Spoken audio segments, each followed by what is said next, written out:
Hi everyone. So this video is the slow version of the previously uploaded 7 lunch recipes, and I know many of you had told it was too fast. I did check the video and yes, it was too fast. So I had told you that I will make a slow version. So here is the slow version of the 7 lunch recipes. Again, it's the same, and I have also included the recipe names, okay, when the video flow, so that it will be easy for you to follow. So now if you search the 7 lunch, you will see this icon here. Okay, it's the same with those two words, requested and slow video. Okay, so that I hope that's clear now, and hope you like it. Let me know what you think. Here is the video.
So here is my salmon recipe if you're looking how to cook salmon.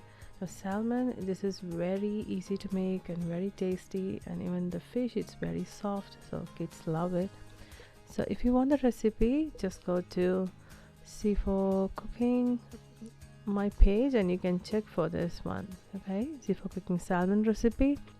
And if you see, you can see all the comments here. It says tried it, came out really well, and wow, I tried this today, it was awesome. It's really a nice recipe, it's very easy to make and you will love the taste. It's just the basic ingredients that we use. Only thing you need is tamarind, either juice or the ready-made concentrate. There is another one. I have a 2-year-old fussy eater at home, he loves it. Thank you so much. So remember to check this one.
that's all the 7 lunch recipes, and hope you are happy with the slow version. Let me know what you think. So if you are new to my channel, remember to click that subscribe button and also the bell icon next to it. So thanks for watching.